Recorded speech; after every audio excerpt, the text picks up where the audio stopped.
You're listening to FAMcast, the For All Manakind podcast, with your hosts, the competitive spirit, Trey Simpson, our own devil's advocate, Tim Weber, and the hopelessly optimistic Trevor Jorgensen. This is FAMcast.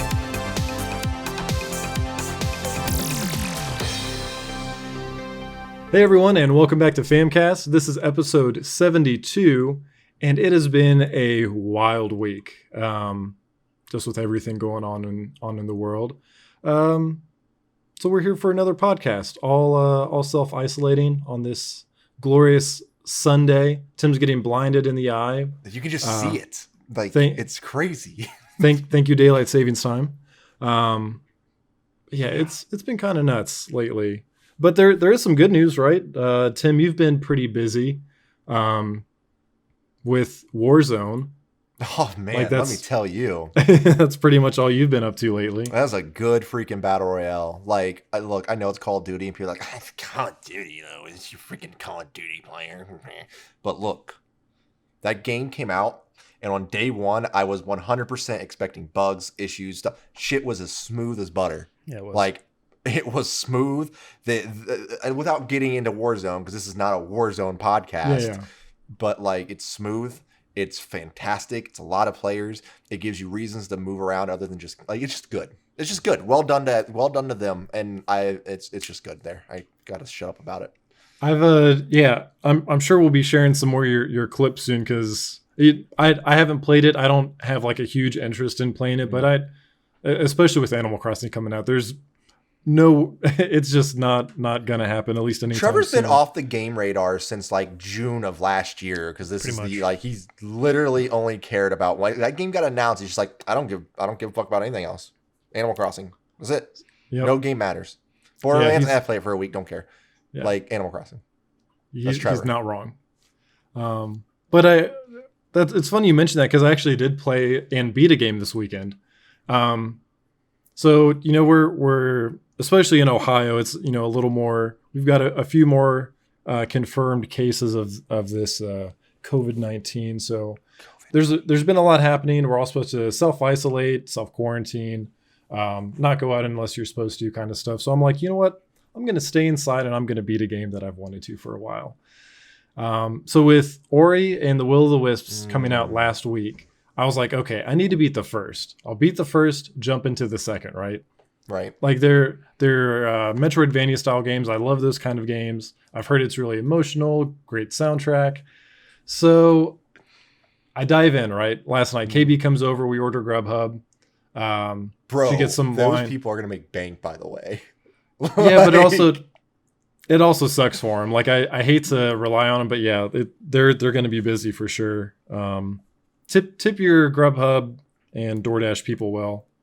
Grocery delivery people well. They're out there getting all germy. Also, make sure you wash your hands when you grab your food because.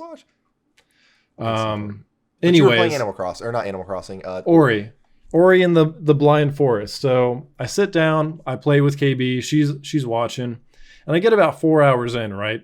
Mm-hmm. And then I don't know if I had a pause for a drink or the bathroom or whatever. I hit the Xbox menu to pause, and I look at the icon. And it's not Ori and the Blind Forest. I've been playing Ori and the Will of the Wisps, the newest one, for 4 hours. So at this point, what do I do? I've already gotten used to the flow of this game, and I'm sure it's not entirely different than the first, but I've gotten used to the flow and the abilities. I know what my goals are. I just decided to bust it out. I'm just going to go through with it. Okay. So that means that I somehow clicked on when I started this game up, clicked on it in my game library, saw it, saw Will of the Wisps, got to the title screen that says Ori and the Will of the Wisps. Still didn't care apparently, and got 4 hours in. So now I've beaten the sequel without beating the first. Good job. But it's a fantastic game. I would love to see one of you two play it actually, because I played it on easy just because I know I wanted to get through it before Animal Crossing. But there were still some pretty challenging puzzles. Not so much the combat, but the puzzles definitely. So I'd like to see you guys. I don't know if you guys are big Metroidvania fans at all, but I mean, I like them. I play them quite a bit. Actually, I've been playing the crap out of Symphony of the Night now that it's on my phone. Really? That's like my work game. Like I'll be at work, especially nowadays. You know, we're not busy. Yeah, dude. I've just been running through that. It's great. That's awesome. Yeah, it's the first Orion Game Pass, and with xCloud and Game Pass. I should say. Yeah, nice combo. xCloud. Yeah, that's sweet, man. That's a good way to play it. It's something that you can just sit down and knock out, an area real quick. You don't have to I can't do it anymore. Be focused for 4 hours until you realize you're playing the wrong game. So that's what I've beaten. Trey, I know you've been dealing with hero bans. Is that what they call them in Overwatch? Yeah, hero bans in Overwatch. Yep. So they ban 2 DPS, 1 healer, and a tank. This time around, they did 1 DPS, 1 tank, and 2 healers. So it's been interesting. Yeah. So what does that mean? So hero bans is like they basically remove one character or 2 characters. Like your opponent does it, or no? It's Blizzard. It's for everyone. For everyone. Why would they do that? Each week is different. To change up the meta. I mean, I feel like they should just kind of like League and all them, and like any MOBA style game, they should just have a rank system where you guys have your bans, like everybody gets to ban 1, blah blah blah. I feel like that would be a better route to go. I mean, look, I'm not games I don't know. Take too long. You think it would? Yeah. Like just purely because of the banning process? Yeah.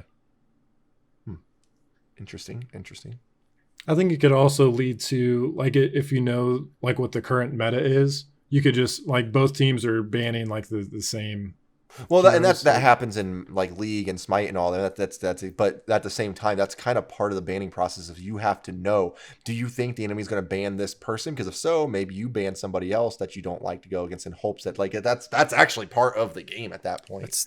I don't think there's enough heroes. And maybe that's true because that's a good point. There's definitely a difference in number. Yeah, but it's nice. I like it. I mean, it changes up every week, keeps things fresh. Removes characters that the first week they removed May, which was awesome. That's the thing. That's what would if I'm a player let's say I'm really good with McCree, right? He's literally pretty much all I can play. I've spent my whole time playing this guy. Well, now I just basically don't want to play Overwatch for a week because he's banned. Yeah, that could be. Versus where I'm going to have some games where I can play him today and some games where I can't because people are going to ban him, but some people won't ban him. I don't know. I feel like there's a mix there. But I guess, I mean, the only good news of that, you're just going to have to be a well-rounded player. You have to play around those bans. Exactly. So I guess that is what it is. Exactly. Yeah. So we've all been busy with different games leading up to the big release this Friday. Doom. So excited. And you kind of mentioned this earlier, Tim, being slow at work, retail just kind of being slow, and that's probably a good segue into one of our 2 topics today. So for episode 72, kind of wanted to discuss 2 different things because I don't think they really deserve a whole episode on their own necessarily. And I'm glad that we postponed this because we were gonna record this one last week actually.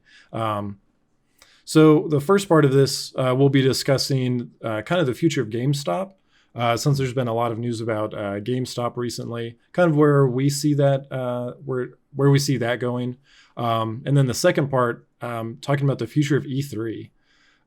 So even before it was announced, it was kind of sketchy because all these other conferences, GDC, Emerald City Comic Con, a lot of other conferences were getting canceled. So it made sense, and it's the right move of the ESA to cancel it. So I'm glad we held off so we can discuss what the official cancellation means for the future of E3. But we'll get into that. So starting off with GameStop, I don't know if this warrants a disclosure, but all 3 of us used to work for GameStop in various roles.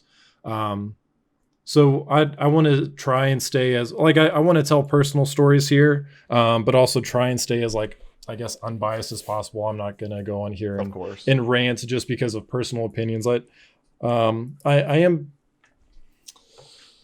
curious.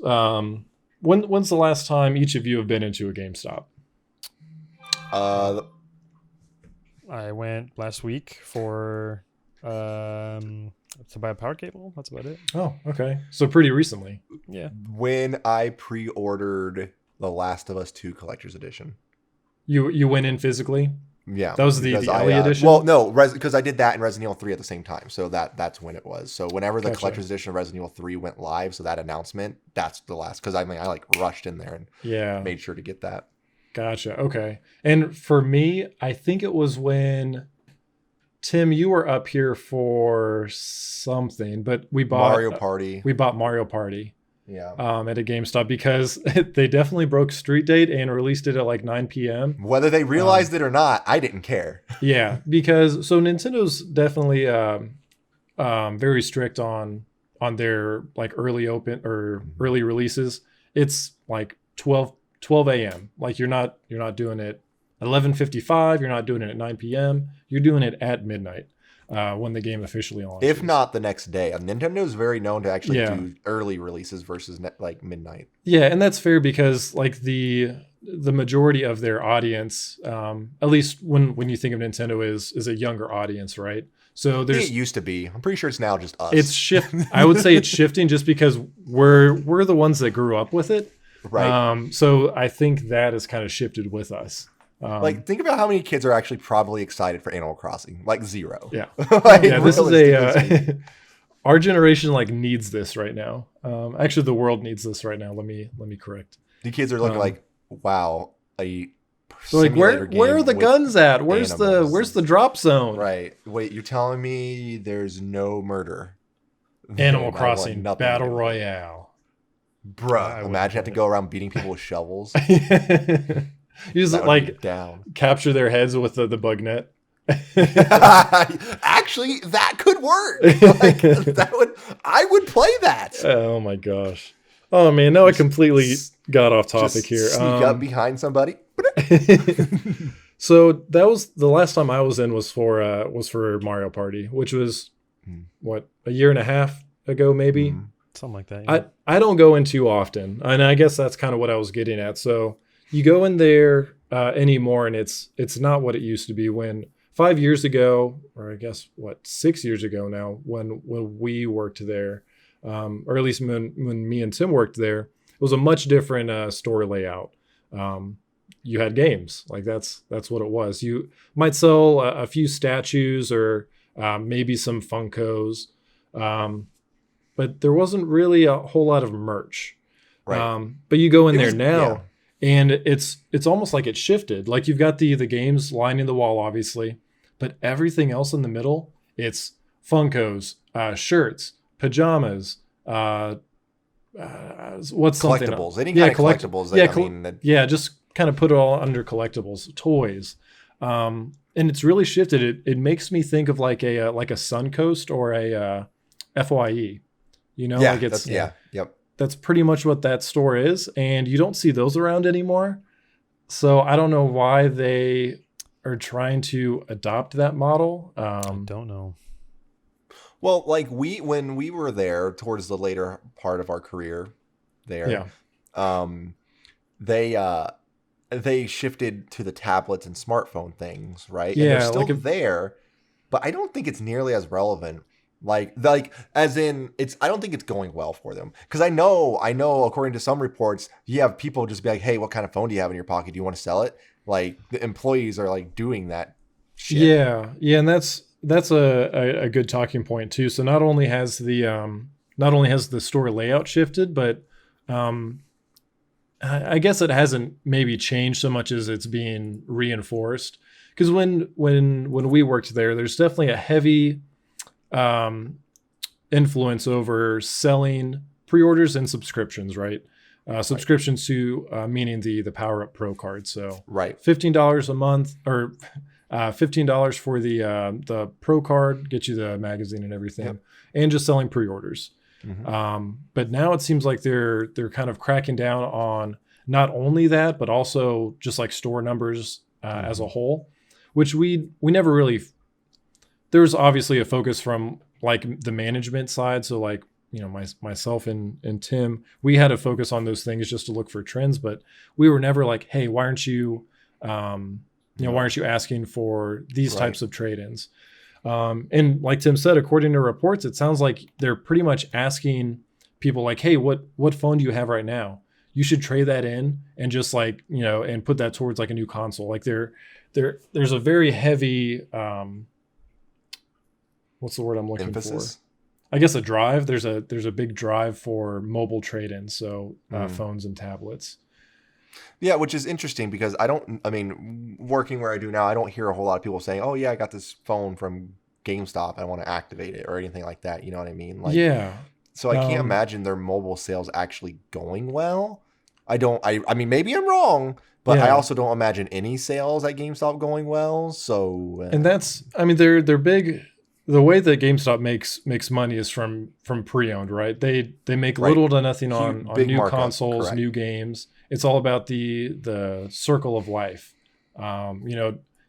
Selling the new game for $60, giving someone $30 if they trade it in, but then selling it again for $55. And you've got your $25 profit. I hope that math was there, was right. I just think it was. Good job. Good, because it's been a wild day. And you used to get a discount on those pre-owned games. Well, you don't now. If you're a Power Pro member, you get 10% off. So okay, let's be realistic. If you're given an option to buy a new game for $60 and a pre-owned game for $55, I don't know why you would just not pay the extra $5, right? So and that depends, right? Like people like me and you, like, yeah, we're gonna do the new game just because we like having new in our collection. But there are some people like you do that $5 savings enough, like you're basically saving up enough for a game on its own, another pre-owned game. Right, that, and you also, it's a return policy of the pre-owned game. You know what I mean? Like, yeah, so you can abuse that for sure. Right, so you just buy it, play it, beat it, return it. And me, when I worked there, I didn't care. Like, do what you want. It doesn't matter to me. Like, I really don't. I mean, that's the policy. Do what you want. That's the whole purpose of it. But I feel like not to be like a professional, because I'm not a professional salesman or anything like that, right? But from my experience that I do have, they're going about it all wrong. Yeah. Like, if you start product puking, like they basically want their employees to do, people are turned off by that completely. Like, that's just a bad method. There's a difference between asking everyone every time and like you said, just kind of like being kind of forceful with it. Right. So GameStop's not in a good place right now, and I think we've known that for a while, right? I think last year they announced that they're closing 200 stores, probably some more this year. I don't have an exact number. And their stocks, I think when I checked earlier today, they were trading somewhere around like 350 with all the COVID-19 stuff that could be fluctuating, but somewhere around like the 350 range. But 5 years ago, they were like in the 40s and 50s. So in just that short period, they've dropped quite a bit. They've seen turnover really kind of from all levels of their employees. I mean, me and Tim know, and Trey, you probably know that the turnover rate for just game advisors, kind of entry level, is so high. Yeah. And there's not really, You're replaceable. Yeah, they have enough kids either in high school or fresh out of high school they want to get in at GameStop because they love video games, and it was a fun job. Don't get me wrong, like it's fun working around something that you love. Right. But they have so many applicants come in that they don't really care if they lose their temporary work. That's really what it is. Right. Very part-time work. Because there were times even when at our location that there wouldn't be anyone in the store. Right. And most of the time you hope for at least like one person in the store at a time. But yeah, there were 3-hour periods, and it sounds like that's kind of, we were at a smaller store to begin with, but that seems more commonplace now with any store to go periods at a time. Right. And as like an employee there, especially like a GA or whatever, there were weeks where we had some GAs just not scheduled hours for the whole week. Yeah. Like So extremely part-time. So I think between district and store managers kind of harping down on the employees, like, hey, you need to be, asking every single person for their phone trade-in, asking them for their pre-orders, their subs, instead of, Tim, you're going to hate me for this, but discovering the value, or finding the value for them instead of just kind of pitching everything, throwing everything at the wall, seeing if it sticks. Low hours, no one coming into the store. People probably coming into the store and be like, hey, like, I've heard all these GameStops are closed, and like, are you going to have a job? I've seen all sorts of stories like that on Reddit. And it doesn't seem like a good, or morale wise, probably not the highest morale, which again doesn't help your company go in the right direction. Right. Now, granted, look, I haven't been to GameStop in a little bit, and the GameStop I do go to, I've never felt pressured. Right. I've never had that sense of what I hear online. Yeah. 90% of the stories you're ever going to hear online from any business is going to be negative. Doesn't matter what the business is. 90% of what you're going to see, what you're going to read is going to be negative. So not all GameStops are like how we're describing it, right? Yeah. The local GameStop I have by me is pretty cool. They're pretty chill.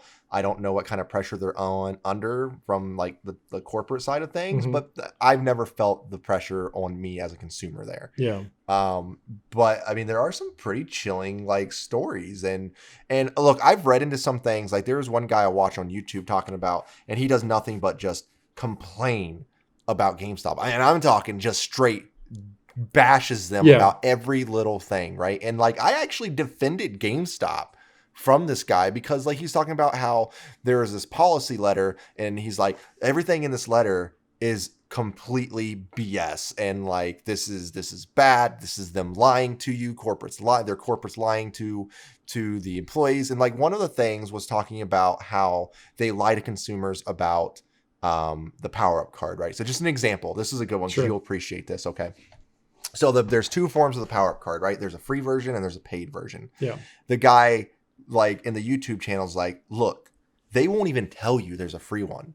They're going to only pitch you the one that costs money. And the only time they will bring up the free one is if you say no to that one that costs money. They are lying to you because there's a free one, but they will not talk to you about it unless you say. And I'm like, that's called sales 101. Yeah. Like you don't pitch low and hope to get high. Yeah. Like that's just how that works. Like, so there are people that don't understand how things are either, that just blow things out of proportion. Oh, for sure. And I get caught defending GameStop. And you're like, I don't know how to feel about it. Because we like, but between all of us, like we can talk about our stories, and if we're disgruntled about something, like we can make jokes. But then when someone complains, like if I'm at work or something else, and someone's like, oh, GameStop's screwing me over, they only gave me $10 for this game, and I'm like, do you not understand how a business like this works? Like it's dependent on the demand of that game. How many do they already have in stock? Like it's a business. Like they're not there to make you money. They're there to make themselves money. Like it's correct. It's the whole trade-in prices thing's always like, I'm just like, you guys you're mad because you don't get it. Yeah. And it's that simple. I mean, they want to be able to trade in a game for $50. Right. That's just not how. Yeah. And I'd be like, I tell you what, go start a business. You go under that model. You see how long you last. Yeah, exactly. Do it. I dare you. So we've kind of talked about how the store has changed over the past couple of years, how the employees are currently kind of, I guess, being treated, for lack of a better term. They even just laid off some district managers lately. But I kind of wanted to get into something else because we want to talk about the future of GameStop, not really how it is right now. So looking forward, we've kind of seen like some pictures and some talk around these new store models that they're testing out, right? And I think the only ones that I don't even know if they're live, but they're at least like test stores are in Oklahoma, I believe. Okay. But they're more social hubs. So think like Game Arena in Hilliard, Ohio. Right. They're trying to make it more of a LAN center. So they're basically clearing out all that not empty space. They're making empty space in the middle of the stores for like rows of computers and gaming chairs, or like couches and TVs for people to go in, hang out, and play board games, Smash Brothers, Fortnite, whatever it is. They want that to be a gathering place. And I don't see that. I don't see it going well. No. Yeah. Like there are already places for that. And I guess it's different for us. It might be maybe marketed towards kids that don't have high-end PCs, or maybe people that are looking for people to play tabletop games with. I'm not saying it's outright dumb and nobody's going to want to do it, but from a business standpoint, what do you see that changing? They're going to become a glorified babysitter. Yeah. Yep. That's what it's going to wind up being. Exactly. That happened without it looking like they're trying to go to anyway. We had kids get dropped off all the time. All the time. Every Saturday morning, car pulls up, kids get out, and they're just on the demo stations for hours. Yep. So with now I did read that they actually have to be power-up members to be able to play. So it's not like it's $15. It's free, but it's not free. Right. So you do need at least that, but still, you have the people in the store, but you're not driving sales. Could you imagine that though? Like, imagine you working there. A van pulls up. Yeah. 8-year-olds get out of that van. They all have their power-up card, and they're just like, "We're here to play Fortnite." Yeah. And they get on, and then you literally have to watch them. Yeah, and you have to card them if they're if kids want to play something mature. Right. Because that could be a whole issue. Like, I just don't see it working out. Look, I get it. They know they need to do something. They know they need to do something. Like they're trying. I will give them the credit that they are trying. I'm not saying it's going to work because I don't think it will, but they're trying, I guess. I don't know. I'm very curious as to what the thought process is behind it. Because like I said, you're driving traffic into your store, which I guess could potentially drive sales just from people being there. But if you're going there with the sole intention of, hey, I'm going to play Call of Duty on this computer for 2 hours and then leave, there's not really a whole lot of incentive for me to buy anything there. Right. Are they going to start selling snacks and especially if stuff? Right. You have to open up the concession stands. Right. God, like there's too many other places that already do what they're doing. And just with the, I don't know, like your video over like streaming services for gaming, you don't even need a high-end PC to play some of these games anymore. So I don't think that's the direction to go in. So right, and Trey, like I'm sure you can speak on this. So you've been to Game Arena a lot, right? And you've seen right, and you see like it's a massive place. Like, the store's not small; it's big. And even it can only hold so many people, right? So, like for our store that we used to work at GameStop, imagine them trying to turn that into something like that. It's not going to work. You can't. Yeah. So, are they going to really invest money into just bigger plots to try to make this work? So, are you going to spend more money when you're already like down a ton to try to like? Is this just your last ditch effort? Like, I think this is their last ditch effort for sure. I don't see this working at all. Especially so with everything kind of going towards digital too, like think about how big Fortnite is. You don't need to pay anything to play Fortnite. And even if you do want to pay, with V-Bucks, like you've seen on people's bills, Tim, when they charge it to mom and dad's phone bills. Good time. Even when you do pay for V-Bucks or whatever kind of in-game currency you want to buy, GameStop's not making any profit on it. Like, yeah, you can go to the store and buy those cards, but they're hardly making anything on that. If anything at all. I don't know what the ratio is on that. It just free to play games, things going digital like Game Pass and different streaming services.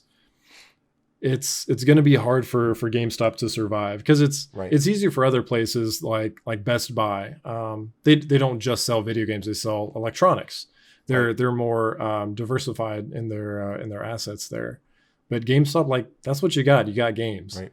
And when the industry as a whole goes digital, and you're kind of relying on this gathering hub of computers and tabletop games and merchandise, collectibles, you're not GameStop anymore. Right. You're not. You're this other. And like, Your FYE. It's interesting. Your FYE, right? What's interesting is like with the free to play model that they have, and I think more games will do this because I think the free to play model that's proper works the best. So you have like Fortnite and Warzone, both free to play, right? And what makes it work really well is you don't have to spend money to get into the game, but you release these battle passes, right? Completely optional purchases. You do not have to do it. But if you do one every quarter of the year, it's $15 every quarter of the year. Within a year, you're going to get your $60 from that person. That person gains some in-game stuff. That's the whole purpose of them doing it, right? But then at year 2, now everything else is profit. I think that's the best way to go because you're making it to where it's not about the one purchase. It's about making you stand out, and people want to stand out. So with that kind of model, you're really gonna have to fight. Like you go to GameStop to do all this stuff, like you said. Like what's the purpose? Yeah. Like to buy a game that you don't need to buy. Like I watched a video and it was pretty funny because it was a game video or game, like it's not a GameStop. They were making fun of game stores though. And they're just like, well, do you want to buy this DLC card from us? And the guy's like, why would I buy it here when I can go do the same thing on my Xbox with just and he's like, well, do I get anything extra for buying it from you guys? No. Do I get any extra in-game content? I mean, is there any reason for me to buy this from you guys other than you want to sell it to me? And there's like, you get a cool plastic card with a code on it. Yeah. Even just thinking from like it sounds silly when you say it out loud, but think about the customer effort. So I can either go on my Xbox and just click buy and it just downloads, like, because my payment information is saved. Buy, I don't have to put in any code. Taking this card that you could potentially lose, or sometimes they print it on the receipt too, right? So something you could potentially lose, and then I have to go in and I have to type this out. I have to type out. Nobody likes typing in codes. So even just from an effort standpoint, why would you buy from a brick and mortar? The other hurdle GameStop's going to have in this thing. So let's say they go this route. Yeah. And you move to a new city, and you have 2 options. You have this new place. Hey, this new place just opened up, and it's essentially Game Arena, right? It's a new place, brand new, no naming on it, just a new place. Or you have GameStop doing the exact same thing. Yeah. GameStop has a bad rep. Where do you think they're going to go? They're going to go to the new place, right? Like, would you not go to the new place over GameStop? Like, if you heard that 2 places doing the exact same thing, one's GameStop, one's this new place for like a mom and pop shop. Yeah. I'd feel like most people would choose the mom and pop shop just because of all the negativity surrounding GameStop as it is. Yeah. Like, they're going to have to do something. If they're going to go this route, they need something more than just that. They need a new board member. A new board member, you say? Yeah. Someone like Reggie. What? So that was kind of interesting too, right? Like I didn't see anything like that coming, but I guess Reggie's not done with video games after all, I guess. So it's just interesting because, like, why? So Reggie Fils-Aimé joined GameStop's board of directors last week in an attempt to basically save he's not the only one. There are other people that joined. I don't know who they are. It's Reggie though. Like he's the one that we know and love. It's like points to them just because it's Reggie alone. Yeah, exactly. Like I saw him join. I was like, yeah. It's just And I don't know. I don't know what that's going to lead to. I don't know what ideas he has up his sleeves. Better ideas than what the company has now, I'm sure. It's true. Probably. Like you said, Tim, I'm glad that they're at least trying and they're not just like going the way of I feel like they're kind of in the middle because you've got places like Blockbuster, right? That went out of business because they didn't change with the times, right? Right. There are things like Netflix out there that beat them to the punch. They tried to do that, right? Like they tried to went with that format. It was so late in the game. Yeah, too late. You've got to see that change before it's here. Right. So I'm hoping that's not the case with GameStop because I feel like they've been in turmoil for quite a while now, and I don't want to see GameStop go under. I think it is good to have a place to buy video games physically. I just don't know how that works in a digital era. Right. So we'll see. We'll see what Reggie has in store for us. That's all we can do is wait. Yep. But thinking of Reggie, and thinking of the photo we didn't get with him at E3 multiple times. Twice at least, if not more. Leads us to E3, right? E3. So like I mentioned earlier, we're actually going to do this podcast last week, but then 2 days after our recording of our Xbox podcast episode, got announced that E3 was canceled. Yeah. So, which surprisingly this was the only E3 we weren't sure if we were going to. It worked out. We were really on the fence. I'll say it worked out, right? Because on one hand, it's the year of the next gen consoles, right? And we're getting E3, next gen time. In like half a year. Right. A little over half a year, but half a year. So there's that to where we could go there and potentially get hands on with the next gen, which I don't know if even that would happen, or we don't go because so many people are pulling out. There's a global pandemic that, granted, this is before it was canceled. There's just so much going on. It's like we just better not go. Right. What do we really? They also reduced the gamer pass by a day. That was a big. That's kind of what killed it for me. Yeah, I knew that's what killed it for Tim, and honestly, it killed it for me too. Because we make a week-long trip out of it most of the time. We'll go Saturday to Saturday, because Sunday you've got the Bethesda party. And that's the reason to go in itself. Oh my gosh. BE3, Bethesda man. Party. That was always so fun. Bethesda could have their own thing, and I would just fly to that and call it a day. Yeah, we can do that if we're Todd Howard. Invite me. Invite me. VIP. It was just because what was great is the first day of E3. So you had 3 days. The first day when we go there, it was a lot of scoping things out. It was we do some things for sure, but it was a lot of scoping things out. That way, day 2, day 3, we had a plan. And last year, we executed that plan fucking flawlessly. It went so well. So it's for them to kill it for a day. I was thinking we're going to be able to play 5 games total. Yeah. Though Bethesda Party and my Cocoa Puff ice cream will be dearly missed. Yeah, because it's more than, to me, E3 is more than just waiting in line to play the games coming out that fall, right? It's about the people that we see too. It's one of the few gaming conventions that we go to throughout the year to where we can see old friends, make new ones, meet Todd Howard and Kojima and Phil Spencer. Those Phil are Spencer rain on my freaking VR dream. It's cool. Those are experiences that we would have never had otherwise without for E3.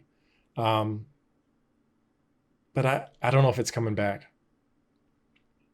I really don't. I don't feel like there's a need for it to come back. Don't get me wrong. I would love to do it.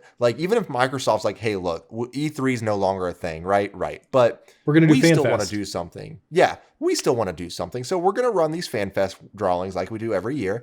And we'll fly. You got to fly yourself, but you'll get entrance into our Microsoft studio. We'll show you everything in private. You get your own thing. I would do that every year. Yep, I would too. And even if it's not that. Oh, sorry, what? No, I was and I'll get my Cocoa Puff ice cream. I really just want an excuse to go down there and get that ice cream. Just want to Any go excuse LA I can get. Yeah, it's there's a few different ways it could go, right? I think one of the exciting things that I've seen, all these people basically going the route that Nintendo took, 10, 15 years ago with a Nintendo Direct. I don't know how long ago that was. Probably about 10 years if I had to take a guess. Because they haven't been to E3. They've been there to show their games, but not for their conference for a very long time. Right. And why should they? When you can just show it to everyone in the world online. Stream it on Twitch, YouTube, Twitter, everywhere. Not waiting in line for 5 hours. Yeah. Yeah. So it makes sense that, all the big companies would do something like this to where Xbox would have. And Sony's PlayStation's already started something like that. They have their own little directs, but maybe we see. I don't know. They're kind of a weird case because they've been kind of radio silent for a while, which makes me even more excited for whatever they have next. But even Square, companies like Square and Ubisoft, what's to stop them from doing a direct? Once a quarter or 2 times a year. And even for, I think the part that sucks is when it comes to indie games, right? Oh yeah. So indie games, they don't really have they might not have the same budget for some, extravagant Nintendo Direct style thing. Right. And they rely on conferences like this to get their games published. I think it's definitely, if it hurts anyone, it hurts lots of people involved. Even think about like the crew members and janitors that work this big convention all week long. That might be one of their biggest gigs of the year, and now they just don't have that. Right. So it's impactful for people that we might not think of right away. But I especially think of the indie games, and I'd love to see someone put together some indie game showcases, right? Because I would watch that for sure. I would love to see a quarterly showcase on indie games that are coming out. I think everything should go this way, this direct style route. It makes it accessible for everyone. Granted, I guess Maybe E3 from a conference standpoint was accessible by everyone for the most part before, but it just seems easier to just do it. Let's just all stay at home, watch this live. There's at this point, there's no reason to have E3. I mean, it's clearly it's been dying off. Everyone's doing their own thing. As much as I love going to it, it's also very expensive for not only the consumer and the people, but also for companies to fly out their own staff, hire their own staff, bring their games over, have the build ready to go in time to show it off. Because it's like, why spend the thousands of dollars on LA's time where you can spend little to no money to have your own convention on your own time and stream it live, or have it at a place where you can afford it and you can control the environment. Right. Yeah. There's just no point. Like E3 is, there's no point in having E3 anymore. So I saw something on Reddit the other day, and it kind of made me think. And I'll ask you guys first before I get into it. When we went to E3 for the first time, was it the way that you imagined it when you were like 12, 13 years old? 12, 13, no. But was it the way I imagined it was going to be when I went? Yes. Okay. Like, so 12, 13-year-old me was like, oh my God, I'm going to be able to, I want to go there so bad. I'll get to meet all these cool people. I'll get to play all the games. I'll get to do all these things, and it'll be, not wall-to-wall people. It'll basically be just for me, and I'm so excited. Well, and back then it probably was the case because it was just press. So it probably was the case for some people, and I'm still kind of, I don't know. We had some rude people, I would say, that didn't welcome consumers at the convention. That is so true. Yeah, I mean, it's understandable. I mean, it's been their convention for the longest time, and then they're like, you know what, we're going to bring in the people, and they're like, fuck, just like that's still kind of not an excuse to be rude to people though. Yeah, that was the part that was pretty shitty. But I read something on Reddit that basically said PAX is what I expected E3 to be as a kid. And I thought that was a pretty good point. So if you want that E3 experience and you were never able to go, PAX is fun. Is a great time. And I think that probably is more of what I envisioned E3 being. Because you have all these games to play. You've got panels and tons of indie games too.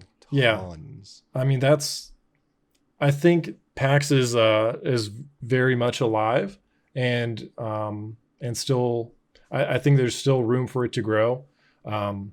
PAX East, I think there we go. PAX Ohio, PAX Central. PAX is a global event. It happens 5 times a year? 4? I think we've got PAX South, PAX East, PAX West.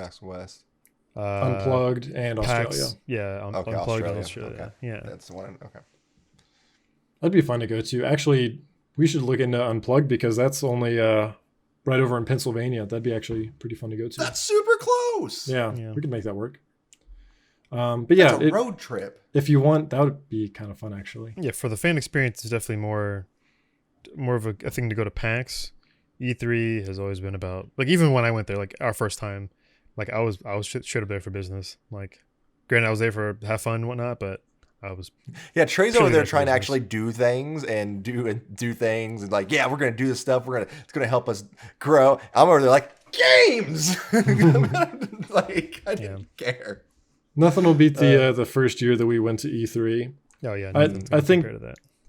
We climbed a mountain. I almost died. Oh, so good.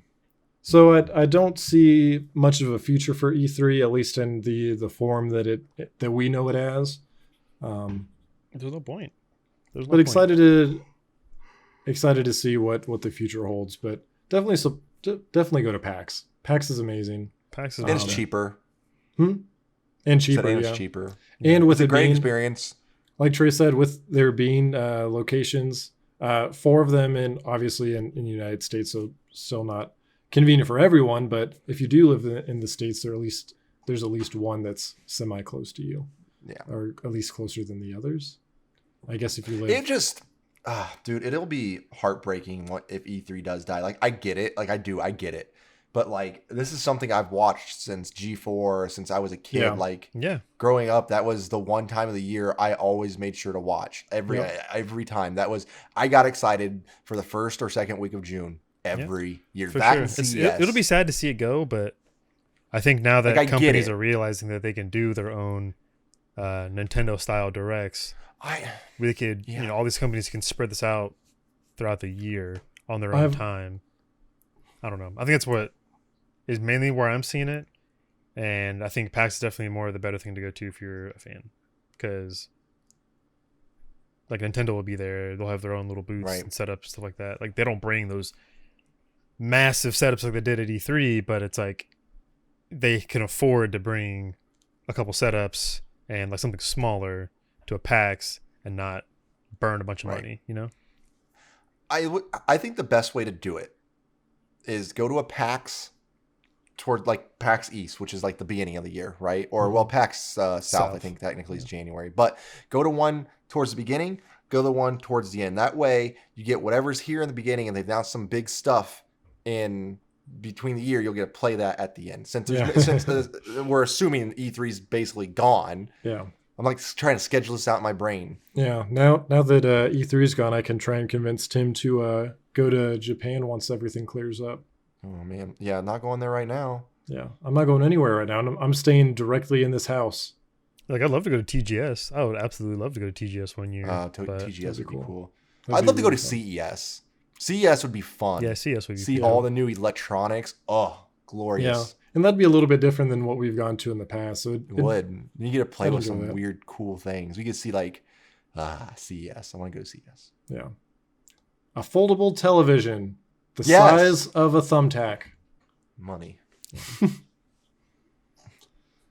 Yeah, that's pretty much all I had. I know it's not the most. It's really thinking on it to where the world kind of needs some positivity right now. We kind of picked 2 kind of depressing topics. That's fine. But I think they were realistic topics. They are. They're realistic, and I think they're worth discussing. Because it might be a downtime right now for both GameStop and E3, but what is it? What's the Batman thing? The night is darkest just before the dawn, something like that. Some sort of positive thing that I can insert right here to make Trevor's it sound saying that because Animal Crossing. Who knows? Like, maybe E3 comes back. It's called something different, and it's going to be more fan focused. And companies do decide, like, hey, we'll bring in smaller setups to this. We'll support that, but we're not going to bring in massive setups and all this other stuff. And we're not going to rush our people to make some kind of playable build for these people. Like, maybe it'll be like a small little showcase, but I think the direct style is the future. It's just the way things are going to be. Like, PlayStation Experience, like they have that thing. It's in like New York, right? Or was that also in California? I can't remember. Who knows? But yeah, like PlayStation has like their own thing that they do. Microsoft has their own thing that they do. Who else? EA's even out of it. They have their own thing that they do in Hollywood. EA jerks. But like, whether it be a smaller convention or it be it online, I'm excited either way. So bring on the could be more fam orientated. It could be more FAMcon is taking over E3. Yeah, we're gonna just That's take fine. over. We don't care. Just do it. Okay. Yeah. I mean, we're a little more central. It's a little cheaper for everybody to get here. So, yeah, come on to Ohio, guys. Yep. We're here. Facts. We'll call it Facts instead of PAX. Yeah. Facts Central. Man. Any closing remarks on either GameStop or E3 before we wrap this episode up? Yeah, no. I mean, GameStop. I'm definitely more sad over E3 than GameStop. Oh, easily. Easily. Easily.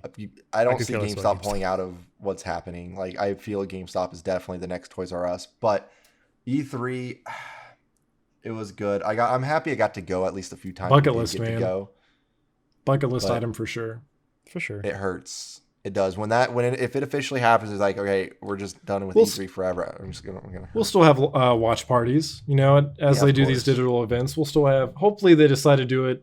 If they can at least line it up to where, like, hey, we're basically gonna do E3 without E3, like without the ESA, and we're just gonna have each day that week is gonna be a new. They'll have virtual rooms for virtual reality headsets where you can virtually be there. Someone's already working on that for one of the hotel lobbies for E3, just for everyone to like go hang out and. That's fantastic. Yeah, I think it'd be cool if they did. Like if they decided to make some kind of playable build, like they just put out on their respective stores. Like that's what Game Awards did. Yeah. Or they had those like demos. Mm-hmm. Yeah. Just put it out. It'd be a time demo. It'd be like only during the week of E3. Yeah. Smart. So we can skip lines. You just have a server-based demo. That's all you have to do. Mm-hmm. Yeah. Would be cool. Well, I think that about does it for episode 72. Appreciate you guys as always. You can catch this and our other episodes on Spotify, iTunes, YouTube, wherever you like to listen. We don't judge. Whatever's best for you. Got some fun streams coming up. I think we'll get into some Animal Crossing streams. I don't know if Tim plans on playing Doom at all. Possibly. Maybe, possibly. I just kind of threw that at him because it just came to mind. He's going to be doing more Resident Evil. We're like 3 weeks away, guys. 3 weeks. Oh, Resident Evil. Sorry. I'm so focused on the 5 days away for Animal Crossing that I can't really think of Nemesis much is going else. to kill Animal Crossing. Animal Crossing is getting canceled. Isabel would kill Nemesis. Easy. Maybe with kindness. Yeah, so. But yeah, thanks again, guys. Be safe with everything going on. Stay inside, play some games, take care of each other. We'll see you next time. Later, guys. Thanks for listening to FAMcast. Be sure to subscribe for the latest episodes and follow us on Twitch, Twitter, and our other socials at For All Manakind.